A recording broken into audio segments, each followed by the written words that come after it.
there, welcome back to my channel. My name is Brittney Bundles. In today's video, we're going to be going over how to overcome hair objections. If you are in the sales industry, I encourage you to stick around even if you're not in the hair industry. The fundamentals of sales can really be transferred into any niche that you're currently in. And so we're going to be talking about that today. If we're going to talk about sales, then I do want to pair that with how to overcome some of the objections, like I mentioned, because that's one thing that is pretty much inevitable in sales, and that is receiving no's. That is receiving not today. That is receiving let me think about it. And us being able as business owners or as people that are in professional sales definitely want to learn how to overcome some of those no's and how to keep moving forward. And so, like I said, we're going to go over that today in this video. If you are interested, be sure to give the video a big thumbs up. Please make sure that you are subscribed, and let's get right into the video. So I wanted to start off with going over some of the objections that I hear as an online e-commerce business.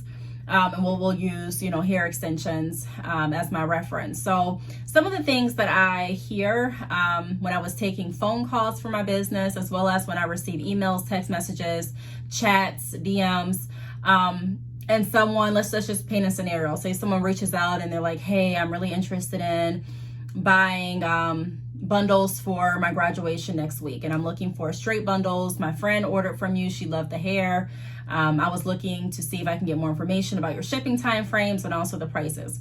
So at that point, I would reply back, thanking them for reaching out, sending over information in regards to what they're looking for, possibly asking some additional questions to clarify what they're looking for if I'm uncertain, or to ask questions to be able to allow me to put together a tailored package that would best fit their needs. And we start communicating via, whatever means they reached out. And let's just say that, I sent over all the information, they replied back and they said, okay, that's great. And they asked a few more questions. I sent back over information, I asked them a few more questions, and we did that for a minute. And then I received a reply back that says, okay, thank you for all the information. I'll think about it. At that point, I have an option to say, okay, thank you. I have an option to not reply. I have an option to reply and say, are you sure you don't want to purchase right now? I have an option to also dig a little bit deeper to see if I can save that sale. So I do want to say that saving that sale does not mean that you're going to immediately get that person to buy on the spot. Doesn't mean that you're going to get them to even purchase tomorrow. But saving the sale is the goal. And by saving the sale, I mean that you're still capturing that interaction by getting something from it for your business, and also providing some sort of value to that customer, that client, or that person that's inquiring on becoming either one. So we're going to get into the video, and I'm going to be talking about how to save the sale. I'm going to be going over some of my tips as far as how to overcome objections. Why does it feel like I'm so low? Okay, that's better. How to overcome objections, and yeah, we're going to get right into it. So the first tip that I have is show understanding, relatability, and a willingness to help. One thing that I noticed when I was in sales, working my 9-to-5, as well as in this industry, I've gotten people that have reached out to me from Clubhouse, people that have reached out to me from my YouTube videos, and a lot of times they share information about what they're going through. And one of the things that a lot of people want assistance on is actually closing sales. I get people reaching out, I get people liking my pictures on social media, I get people saying that they're going to buy, but they really don't do it. And so one thing that I want to focus on is show understanding. So when someone reaches out to you, whether it's over the phone, via DM, in person, or whatever way they decide to reach out, I always try to make sure that I'm showing understanding. So showing understanding can be done a few ways. What I try to do if I'm over the phone with someone is mirror back what they want. So they'll call in and they may say, hey, I'm looking for 3 bundles. And what I would do is, okay, so just to make sure I understand correctly, you're looking for 3 bundles. You want them to be lengths 26, 28, 30, possibly a little shorter. You're not 100% certain, but you would like to aim for those, longer lengths. And then also you're looking for this hair to arrive by this date so that you can have it in time for graduation. Is that correct? And normally they'd be like, yeah, and maybe give a little bit more information. And so at that point, I can take what they told me and say, based on what you're wanting, I recommend you go this way. And we've talked about that in some other videos, but show understanding. Now, if someone's reaching out via email, way to show that you understand is, like I mentioned a minute ago, asking clarifying questions if you really don't. There are so many people in sales that are nervous, scared to ask questions. Asking questions is something that we're going to have to get over. It's something that we're going to have to get used to if we're not already, because that is really the only effective way that we're going to make sure that we're actually providing a just service for our customers and clients. There are people that don't ask any questions and are confused as to why they're not getting any sales. Now, I'm not saying that you have to ask questions on every single interaction, especially if you're an e-commerce business, because the truth is, as an e-commerce business, you may not get an opportunity to speak to every single customer and client. I mean, even as a brick and mortar location, if it's just you there, you may not get an opportunity to personally speak with every customer and client either.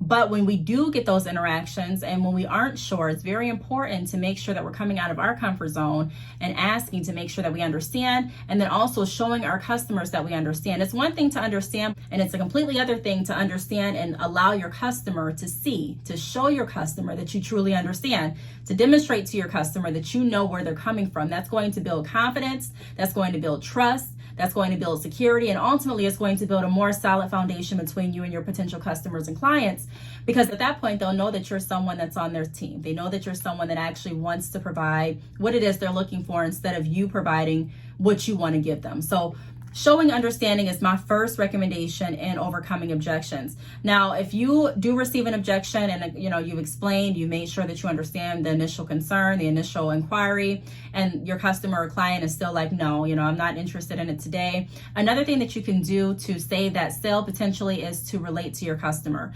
So relating to your customer comes when we understand exactly where they're coming from. So that's why it's also important to ask questions to allow your customers to know that you actually understand where they're coming from and that you can relate to what they're saying. So if a customer says, I really want to buy the hair from you, but I don't get paid until Friday, you can definitely reply back, whether, like I said, no matter if it's over phone or if it's via email or DM, you can reply back letting them know you completely understand. I've been there where I wanted to purchase hair or other products for that matter, and I couldn't until I got paid, until it was payday. And so I understand that. And you may even want to throw in a little joke, an appropriate joke, depending on how the conversation is going. But at this point, you should have been able to kind of fill out how your customer is, fill out their tone. Even if you're not over the phone or in person, a message, an email still has a tone to it. It still has an overall vibe to it. And so some of that's going to come with our gut feeling. Some of that's going to come with experience. And some of that's going to come by just learning how to build relationships and interact with people. But relating to them, letting them know that, okay, I completely understand, how funds are right now, especially with the pandemic. I get it, and the last thing that I want you to do is to put yourself in a position where, you're not comfortable spending at this point. So what I can offer is if you want to throw out a discount, that would be a good time to do it. You could also offer buy now, pay later options if that's something that you offer. You can also offer different finance options. So buy now, pay later is like a payment plan.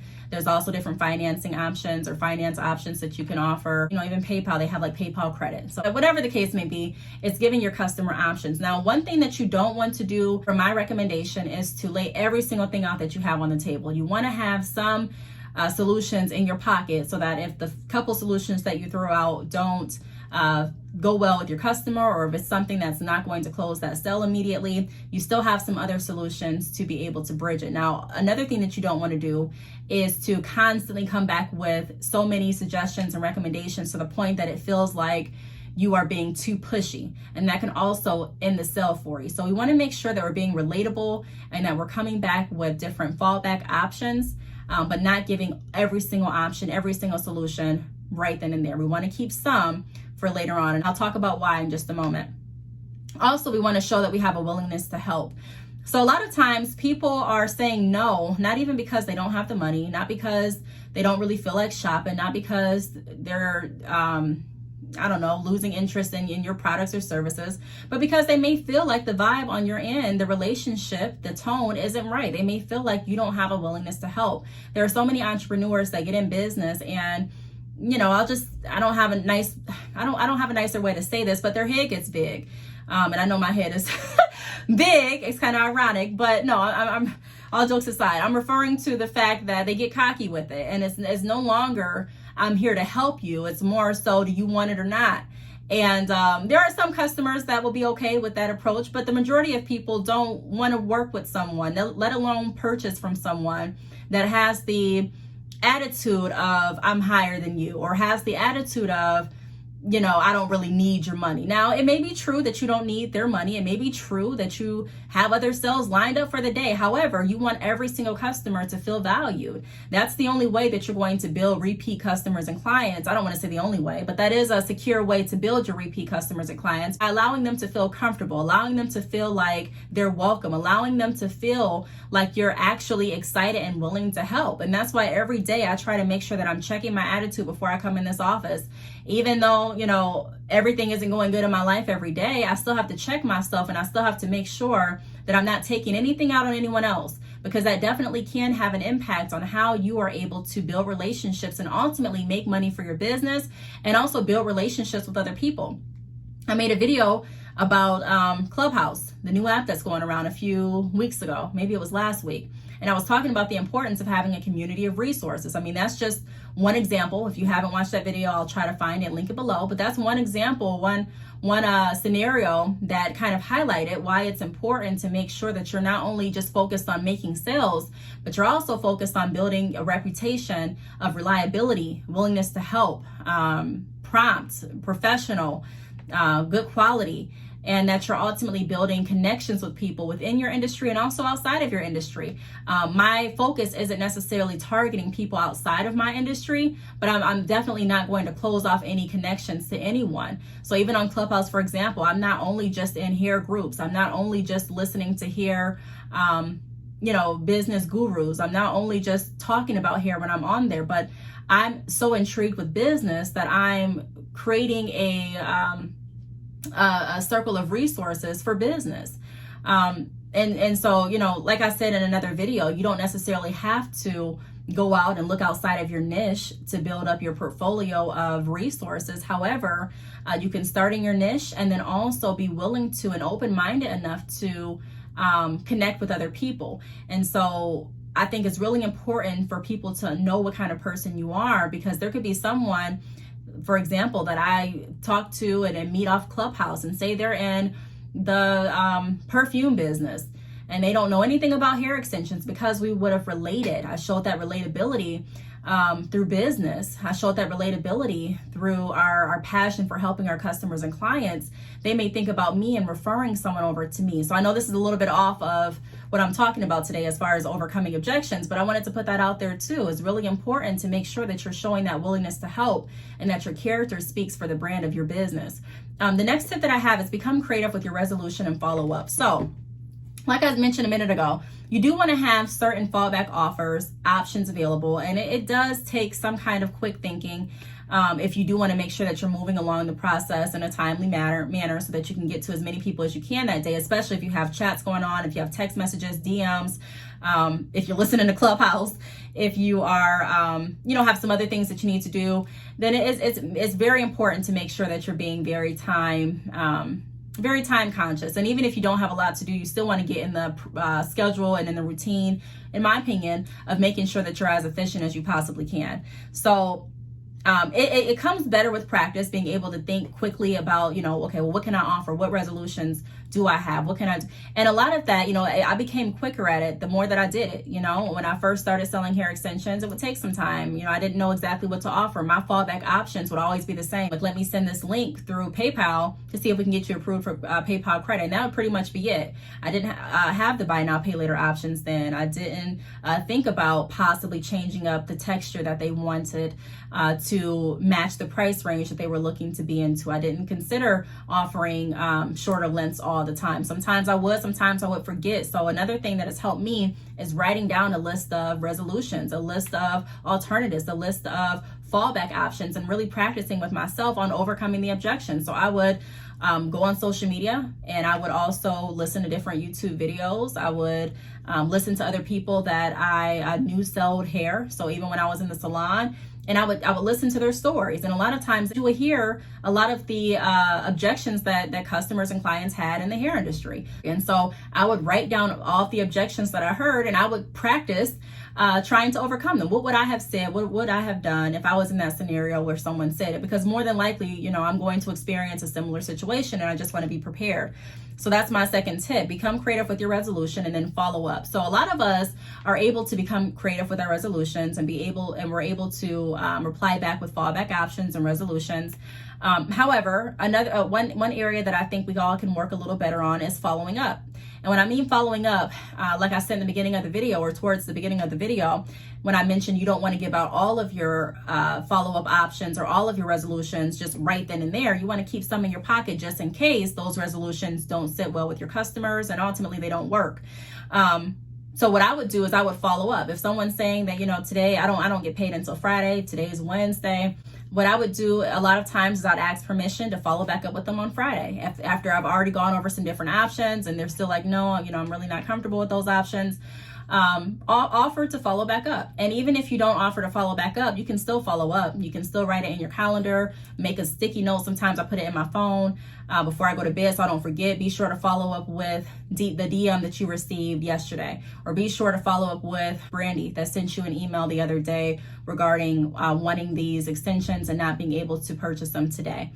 She gets paid on Friday. And the way that you follow up, you don't necessarily want to follow up in a way, or I don't follow up in a way where I'm saying, hey, I know it's Friday, it's payday, hey. All right, so if you want to go ahead and place that order, you can place it right now. You kind of want to do it, I don't want to say in a smooth way, but you want to do it in a way that is polite, professional, and that's still going off of that relatability. So if during your conversation she mentioned something about her son, or mentioned something about her job, or mentioned something about the new phone that she wanted to get as well when she got paid, you may want to throw something in there light to kind of open up that conversation again. Again, it's relationship, it's relational. It's not just about making that sale. And even if for some reason she doesn't reply back that day, I've had customers and clients that have replied back on that Sunday, because a lot of people, even though payday is Friday, they may not purchase with you on Friday. A lot of customers that I've worked with that said, I get paid on Friday, I'm coming back. A lot of times they came back on Sunday night. Typically all of them came back on Sunday night. And I don't know if it's because, that's the time that a lot of people are kind of, you settled down, you've paid what you need to pay, you've shopped for the things that you need to shop for, and right before work, you're like, okay, let me go ahead and get online and do my last minute shopping. I don't know, but I do know that a lot of people will come back. And so we want to make sure that we're not pressuring anyone, but we also don't want to leave that sale on the table. And we also don't want that customer to feel like we really don't care. We want to make them feel as if they're the only customer and client that we have. And that's where a lot of entrepreneurs, I think, mess up, because like I said, a lot of people, or some people, can get a bigger head and feel like it's a little sale. But there's nothing that's a little sale, because even if someone purchases an ebook from me, which is right now $5.99 on my site, a lot of people would consider that a little sale. It's not a little sale to me. It may be little in price or in revenue compared to the other products and services that I offer, but it's a big opportunity to further our relationship. And even if you're not necessarily wanting to follow back up on overcoming an objection, you can still follow back up with people that have purchased items. And that's something that I'm going to work towards this year, or maybe even hiring someone that can help me do that. But following up and, just keeping that conversation going, keeping that relationship open will help in the aspect of building relationships and also driving repeat business. The next tip that I have is assume the sale while expecting a no. This is really important. If you are looking at overcoming objections in any industry, before you even offer or recommend a product, service, or a solution, I always assume the sale. I assume that you're going to purchase to an extent. And this may sound contradictory, but I also assume that no. And what I mean by that is I assume that everyone's going to purchase. So I come into the conversation confident. I come into the conversation as, you've landed on the site. You are reaching out for additional information, especially if someone has landed on your site and if they've reached out to you. That's huge. They could have reached out to anyone. They've reached out to you, whether it's a question, a concern, or just a compliment. They took the time to reach out to you. So a lot of times if you've reached out to me, I always start off by saying, thank you for reaching out. Thank you for contacting me. That's huge. I thank them for that, because like I said, they didn't have to do that. It's one thing to just land on someone's website, but it's another thing to actually reach out once you get there. So I assume the sale. I go into all of the interactions confident, but I'm also knowing in the back of my head that there's a possibility that even though they're on this site looking for this product, and even though I have this product to offer, and even though this product is a good product for them based on their needs and the wants that they're telling me that they want to need, I know that they can still say no. And some customers just say no. I expect no's as well. But I try to, like I said, overcome those no's. So I'm automatically thinking, if they say no, what am I going to come back with? So that thought kind of stays in my mind, and that fuels some of the questions that I ask. Before they even say no, they may not even know, okay, well, why is she asking this? But I'm asking this information to not only build a relationship or a rapport, but also to start building up, okay, what will the fallback option be for this customer and client? How will I overcome certain objections, even before I know what the objections are? If I know what they're looking for, if I know their concerns, they may have a concern of purchasing online. They may have just purchased from another vendor last week that took their money and never sent a tracking number, or that, I don't know, took more than they should have taken. Who knows? There are people that go through so many different experiences with e-commerce stores, with brick and mortar locations. They have poor experiences. So not everyone is coming into the, into the conversation trusting you, which is understandable. So I'm open and I'm willing to hear about what they're looking for, what they went through, because that's going to help me help them, if that makes sense. So I always expect a yes. So that would be my tip. Expect a yes, meaning go into the conversation confident, grateful, go into the conversation humble, wanting to build a relationship, listening and mirroring back what they say, allowing them to know that you understand completely where they're coming from and what they want. But then also thinking to yourself, okay, well, what will I say if they say no? Which brings me to my next tip. The next tip is, I don't try to overcome the objection more than 3 times. I mean, possibly every scenario is different. I may go up to 4 times. And if I do, it's not 4 times in that day. That's a scenario where I would wait a few days and then follow back up. But I'm not going to rebuttal nor try to overcome someone's no or objection after 3 times. I'm just not going to do it. Why? Typically, after 3 times, like I said, again, it could be 4, but typically I'm not going to push it past 3. You also don't want customers to feel as if you are too needy. You know what I mean? Like in business, you don't want to be cocky. You don't want to be arrogant. You want every customer to feel like they're your only customer. However, there's a thin line between coming off as very needy. No one wants to purchase. I don't want to say no one, but a lot of people don't want to give their money to someone that they feel needs their money. In this aspect, if I go into a car dealership and the car salesman is hounding me, I've already told him no 3 times to this car, and he just keeps on trying to push it. And this is the most expensive car on the lot. And I'm like, I don't want it. And I'm looking and I overhear him say, I really need to close this sale. I'm trying to reach my goal of making 10K this month. I want to help you reach the goal, but it may put something in my mind where I'm thinking, okay, I feel at this point you're being selfish. I feel at this point you really don't have my best interest. You're just trying to get a sale for you. You're not really looking out for my best interest, like I said, or really what's best for me. You just want what's best for you. And so you don't want to come off as too needy either. You don't want to come off as being too pressure. People typically back away from pressure. When there's a lot of pressure on anyone, I don't care in anything in life, whether someone's not really sure about starting school and you hear stories about their family and friends pressuring them. And then a lot of times in those stories, you also hear that they stopped going to school, or they decided to do it, to cut down their hours because they just felt so pressured. Or when people feel pressured in a relationship, my grandmother would refer to that as dancing. The closer you move to somebody that really doesn't want to be around you, the further they move back. And so you just want to make sure that you're not putting yourself in a position where you're too desperate either. Yes, we want the sale. Yes, we want to build relationships. But yes, we also understand the no's are going to come in business.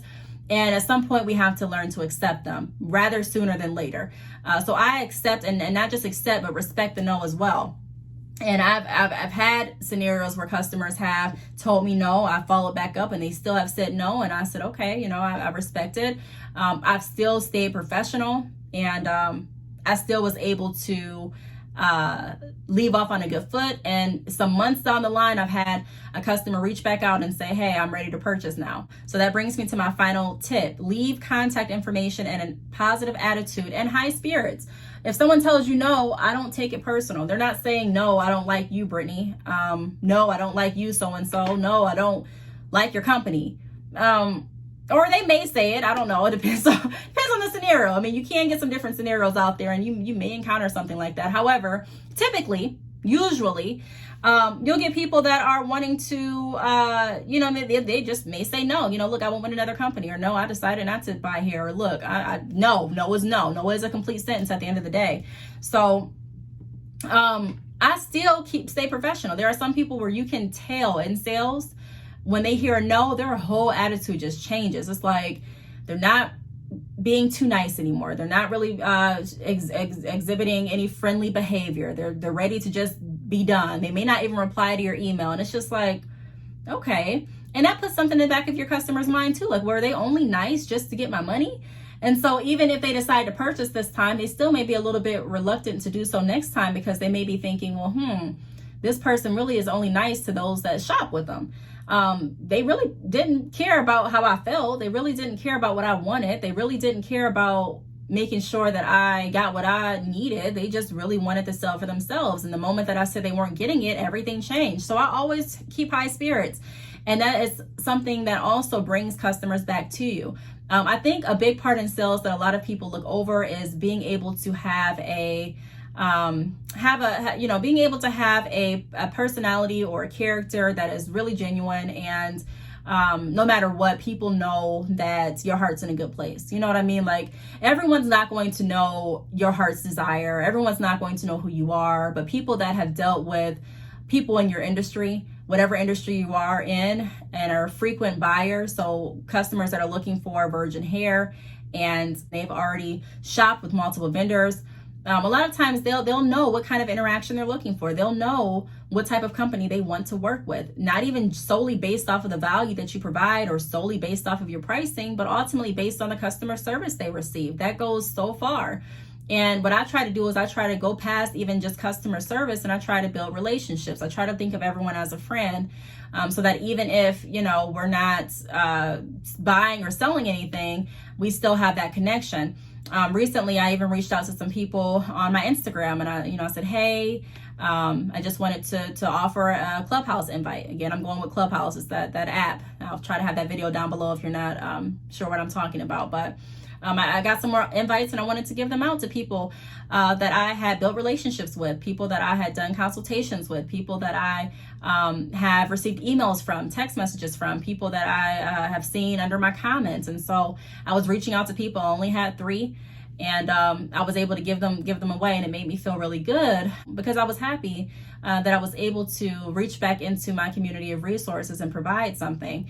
And that's also important, not just looking for a community of resources so that you can take, but also looking for a community of resources that allows you to give and to strengthen relationships as well. So I really hope that this video helped. Ultimately, closing thoughts, you're going to get no's in sales. That's in any industry. You're going to get people that reach out, say they want something, and just go missing. You're going to get people that give you different reasons as to why they don't want to purchase. And our job is really to be supportive in what they're looking to do. And if you are able to build up a pipeline of customers and clients, even if you are getting no's, you are still going to be able to make your goal, your revenue goal, as long as you're seeking and you're being able to secure a certain number of clients. I'm not a numbers person, but sales is like a numbers game, meaning the more people that you are able to interact with, the more yeses you potentially have. And so every day I have a certain goal that I look to connect with, a certain goal that reflects the number of people that I'm looking to connect with, whether that be on Clubhouse, whether that be on Facebook, Instagram, Snapchat, YouTube, in person. I'm always looking at different ways to connect. And when people ask, what are you doing at work? What do you do? That's what I do. I like to really build. I like to, aside from the consultations and going to the post office and writing the professional biographies and creating videos and doing different things that I do, I still like to be able to connect. And so that's what I spend a lot of time doing. I have transitioned away, like I mentioned in some other videos, from paid ads. Not saying I won't ever go back, but it's really been working in my favor to really structure my business in a way that is organic, meaning I'm getting out there and I'm trying to find people. I'm not physically going out, but I'm getting out there in these social media streets, if you will. And I'm trying to connect with as many people as I possibly can. I'm trying to share the value that I can offer. I'm trying to learn more about what they're looking for. And I'm trying to also practice overcoming objections and being used to hearing the word no even more, so that I can learn how to even better assist my customers and be there for people even after they say no. Because even if they say no today, it does not mean that they're going to say no next month, and it doesn't mean that they're going to say no even a year from now. That yes definitely can be on that line. So what's for you will be for you, as long as you're doing the right action steps to cure it, is what I truly believe. So really hope that this video helped, and I'll see you all in the next video. Bye.